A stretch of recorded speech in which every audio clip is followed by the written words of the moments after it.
It is my privilege and honor to introduce the president of the Kennedy Center, Deborah Rutter, Rose Kennedy Schlossberg, and Stephen Holl.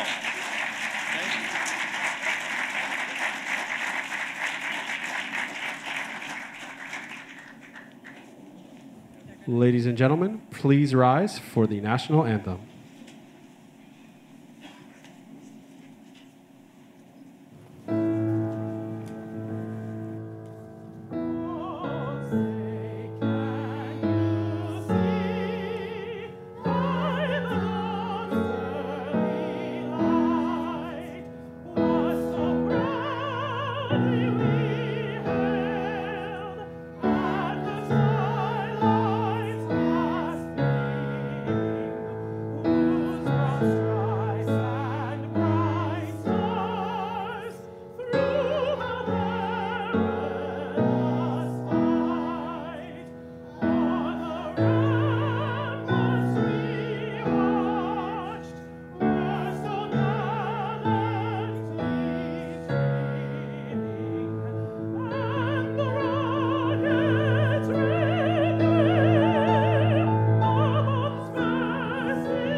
Good morning, and thank you all. Deborah, before you leave, let me please ask you to say thank you to Deborah Nansteele and to Kevin Miller, who are members of the Washington National Opera's Artist Series. Thank you.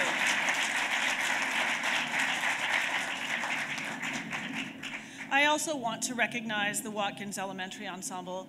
For me to have young people be here and be a part of it, and to have them be able to participate in the national anthem, to participate in this program, and to offer that really beautiful song earlier means so much to me and is what we are here about. It's about young people and having opportunity to be participating in the arts. It is inspiring for us to have a little bit of music at the very beginning. This is just the beginning of a long history of great and inspiring music that will take place here on this South Campus of the Kennedy Center. Thank you all for being here today. It's a wonderful occasion. I look at my friends and colleagues here in this room, and I know that there are many of those also in our grand foyer, and also those of you following us online via a live webcast. So thank you so much for being a part of this historic occasion. This tent makes us feel like we're actually inside somewhere, but this is the only piece of soil that we had on this South Campus to actually have a groundbreaking. So we've built this around the very beautiful dirt here in order to have an occasion to mark the launch of this very important project. I have neglected to introduce myself. I'm Deborah Rutter, and I have the enormous privilege of being the president of the Kennedy Center. And although I've been here just a few short months, I'm inspired by the incredible legacy of the Kennedy Center and the limitless potential of its future. We are so honored to have so many here, and I understand that the Vice President will be with us very shortly. I want to, while I say thank you to each of you, whether you are an audience member, an artist, a member of our public, a member of the staff who helped so many great things take place here, I want to say that this institution celebrates you every day, and you help fulfill the promise of bringing the arts to everybody in our country. If I may, he's glowering back there at me, I want to acknowledge our chairman. David Rubenstein.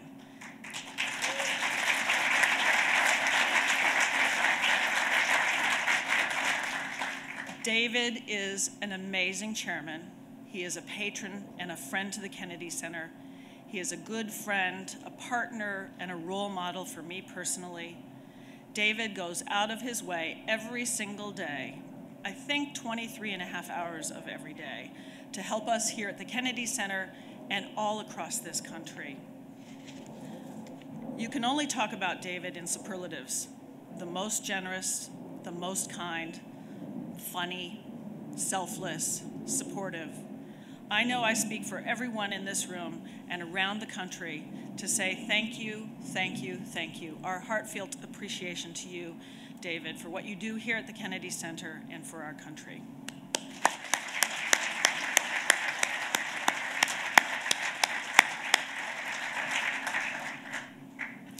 President Kennedy said that he looked forward to an America which will not be afraid of grace and beauty, an America which will reward achievement in the arts as we reward achievement in business and statecraft. The Kennedy Center fulfills the dream that the arts be fully integrated into our national life and that cultural achievement be recognized as an integral part of the human experience. With more than 2,000 performances each year, the Kennedy Center is a dynamic place to experience a full range of performances and disciplines in the arts. There is something here for every person, every taste, and every age. That breadth of diversity is what makes the center as unique and robust as it is. Just as importantly, our education programs reach out beyond the center stages and tap into the next generations of arts patrons. They're right over there. The Kennedy Center allocates $15 million each year on arts education, and $1 million of that is dedicated to local school children.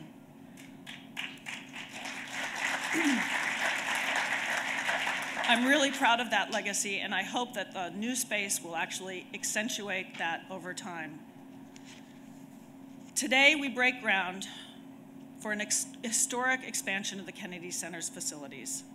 This new space will be a place where the community can engage and interact with artists and their creative output in inspired and meaningful ways across the full spectrum of the creative process.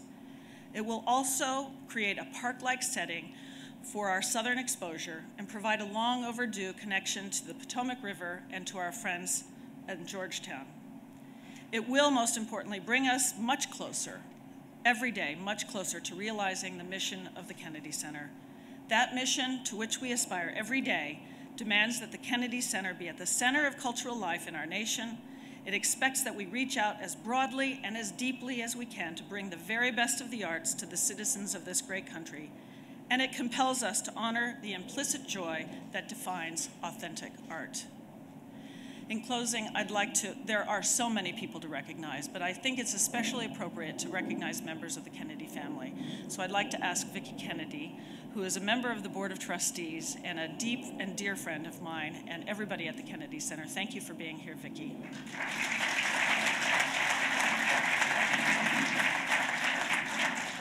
We're also really proud that Rose Kennedy Schlossberg could be here with us today. She is one of the newest members of the Board of Trustees, and already she's exhibiting great leadership, a dedication, and an understanding of what we're doing here. She has, in a very short time, impressed so many people here, and it's a pleasure to have her here to speak on behalf of the family and the president, her grandfather. So thank you, Rose, for being here.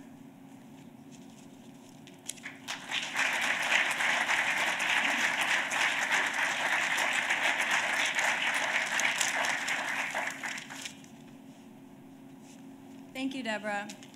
I'm so glad to be here for my first honors weekend and for Deborah's inaugural honors as president of the Kennedy Center. Your commitment and passion for the performing arts has already enlivened our nation's symphonies and will certainly shape and guide the Kennedy Center in this expansion. I would also like to thank David Rubenstein for his leadership and devotion to this institution, which means so much to my family.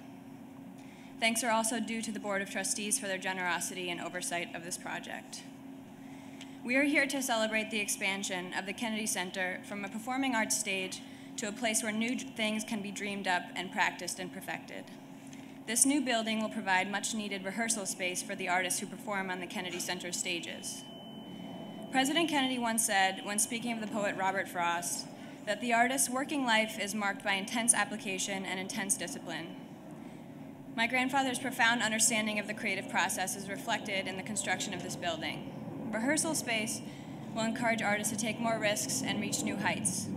As a new member of the Kennedy Center's Board of Trustees, I look forward to seeing how this opportunity changes and deepens the work that is done here. My grandparents both cared deeply about the arts and truly believed in their power and in honoring and respecting our nation's artists. To quote President Kennedy again, "If art is to nourish the roots of our culture, society must set the artist free to follow his vision wherever it takes him." This building will provide a space for people to imagine and reimagine their work.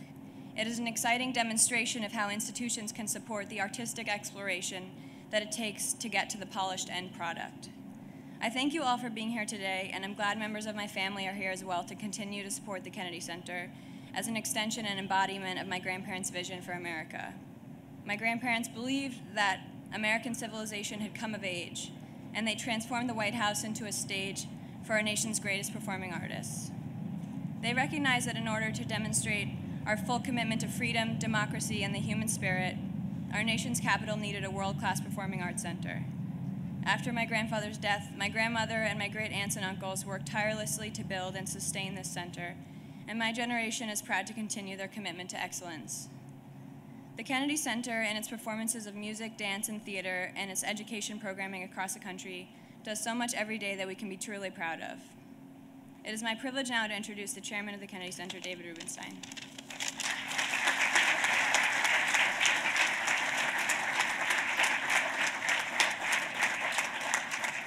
Thank you very much. You know you're getting old when people on the board in which you serve are the college classmates of your own children. So Rose was in my daughter's class at Harvard, and I'm very privileged to now be chairing a board in which she serves. And I want to thank you for your willingness to serve on the board and to represent your family.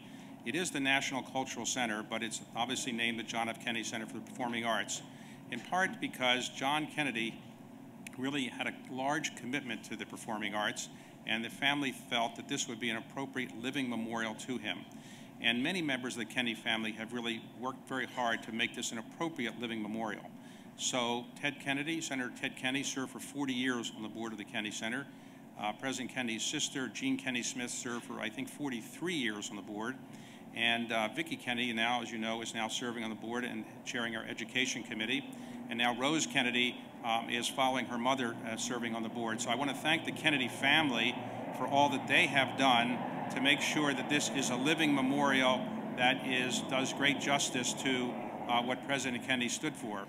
And obviously, Rose, you never met your grandfather, but I have no doubt that if he was looking down here today, as I'm sure he is, he'd be very proud of the granddaughter that you have become and everything that you represent for the family. So thank you very much for doing that.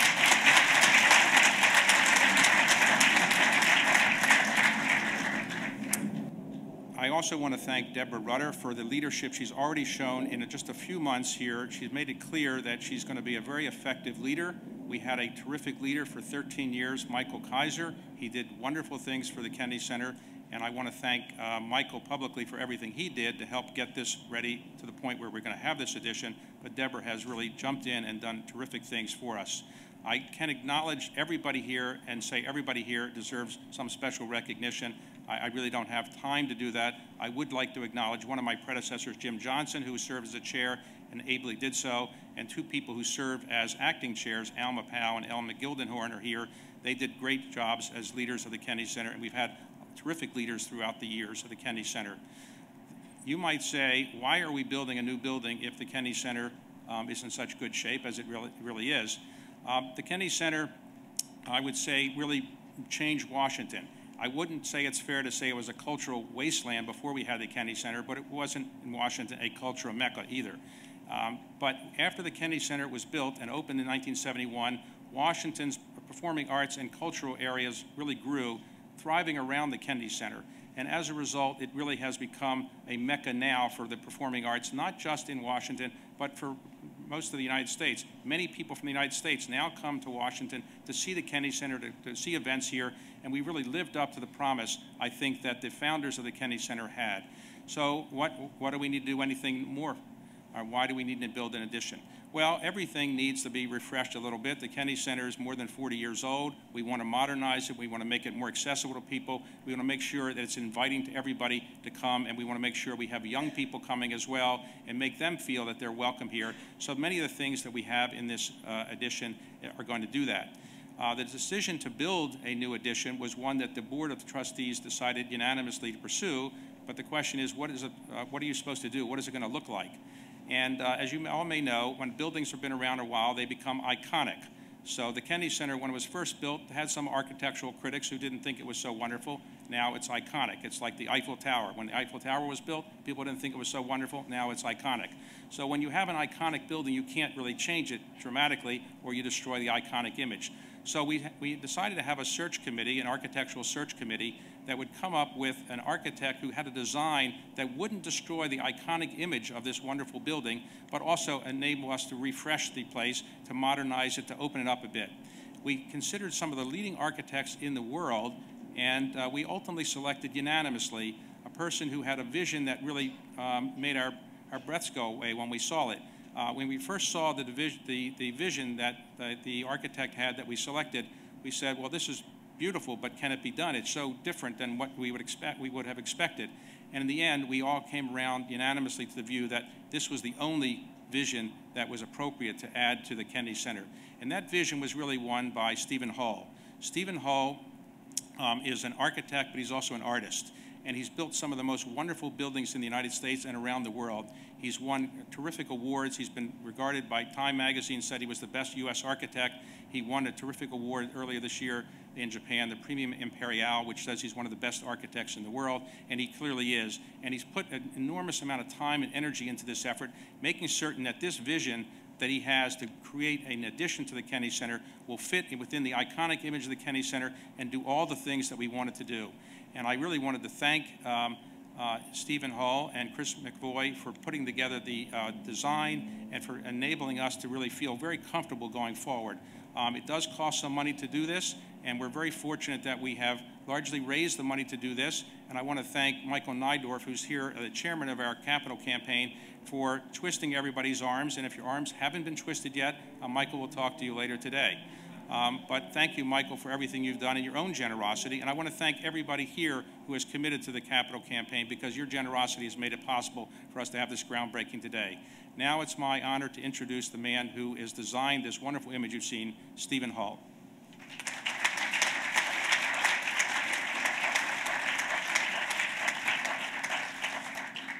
It's a great honor to be here, and I have to say it's a great honor to be working with David Rubenstein.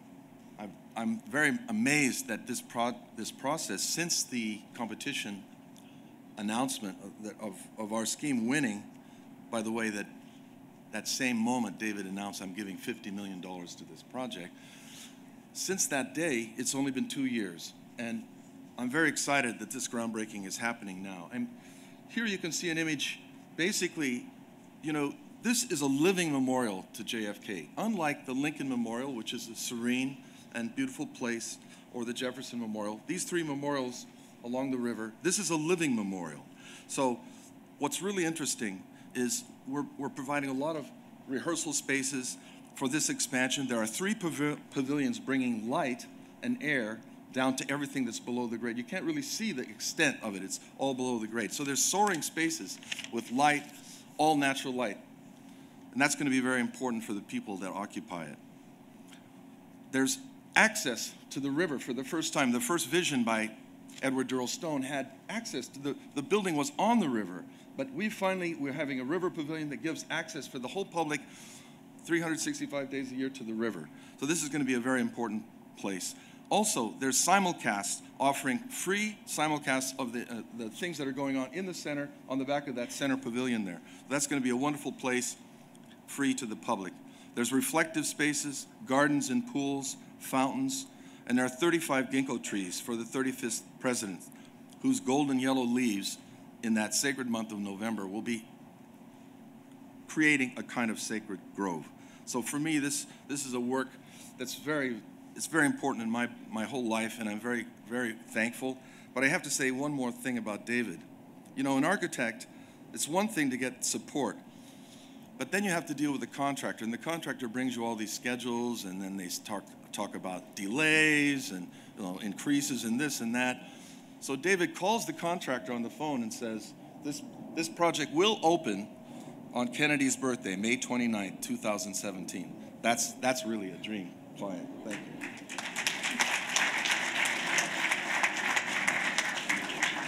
Yes, we intend to open this with the grace of God on the 100th anniversary of President Kennedy's birth, May the 29th, 2017, and everybody is invited to that opening. President Kennedy inspired me to go into public service. Unfortunately, my career in public service wasn't so wonderful. I managed to get inflation to 19%. My administration wasn't reelected, so I had to go into the private sector. But many of you were no doubt inspired by President Kennedy to go into public service. And President Kennedy was a person whose entire life was public service. He really spent his entire adult career in public service, in the Navy, in the Congress, and in the executive branch. There's somebody else who is inspired by President Kennedy who's also done the same and given his entire life to public service. And that's our guest today, our special guest. He is in an entire career in public service as a senator and now as Vice President of the United States. And if there's anybody in Washington that typifies the kind of commitment to public service and a life of public service better than Joe Biden, I don't know who it is. So it's my great honor to introduce Joe Biden, Vice President of the United States.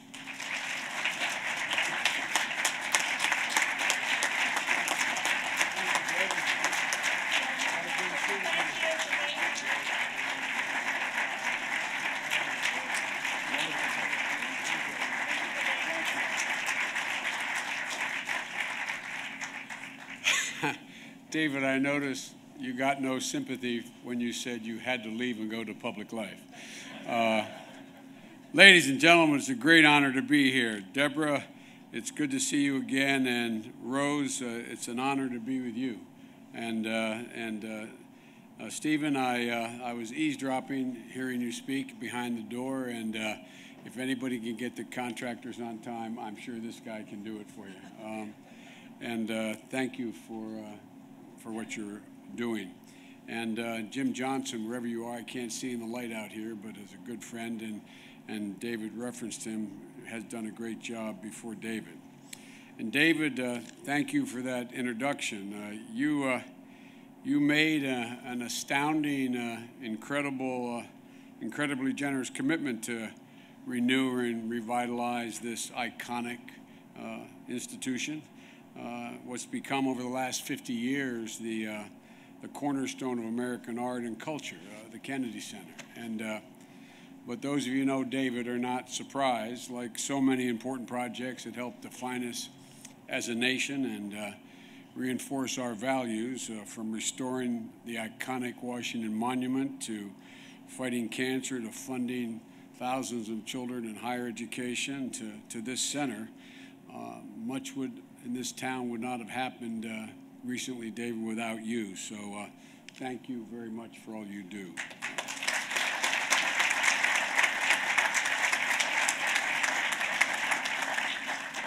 And I assure you, if you stayed in public life, you wouldn't be able to do it.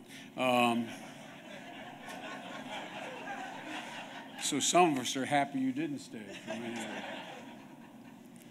50 years ago this week, President Johnson broke ground to create a center to serve both as a National Arts Center and as a living memorial to a president who knew what, and I'm not even sure Richard Comler was alive at the time, but he wrote, "Art is our one true global language. It acknowledges no class. It speaks to our need to reveal, heal, and transform. It transcends ordinary lives, and it lets us imagine what is possible." Rose, that is what your grandfather did for so many of us, some in this room today. Let us imagine what was possible. Your grandfather, Rose, said, and I know you've heard this 1,000 times, that if art is to nourish the roots of our culture, society must set artist free to follow his vision wherever it takes him.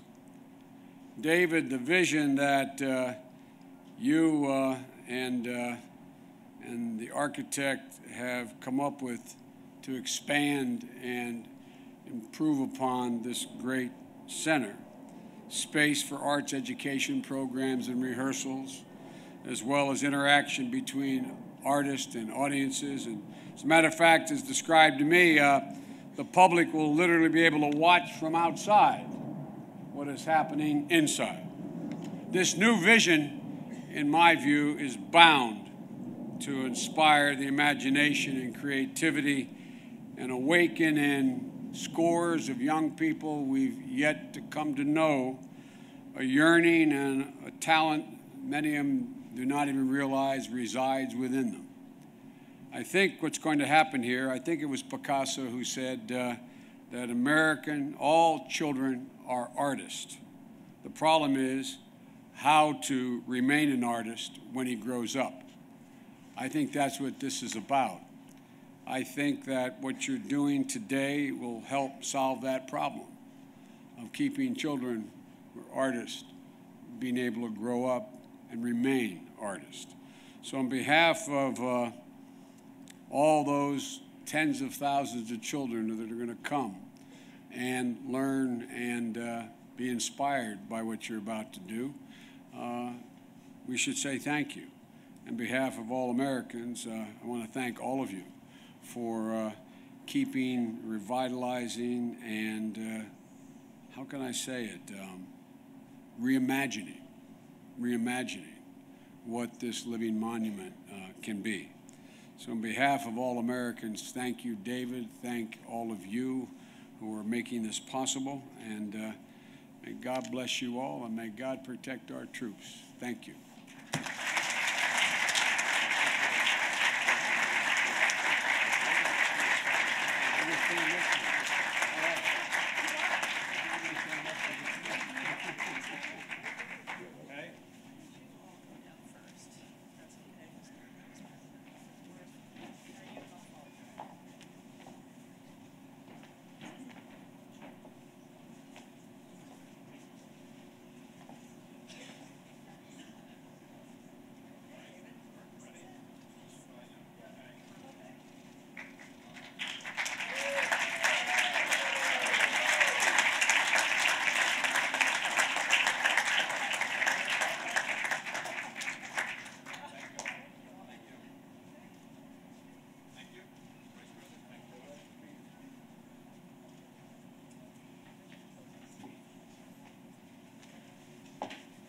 We are going to have another little ceremony in the promenade for those who weren't here that go through a little more detail, and then others can listen to some other things that we have to say. But I want to thank the Vice President for coming this morning, and thank all of you for doing so.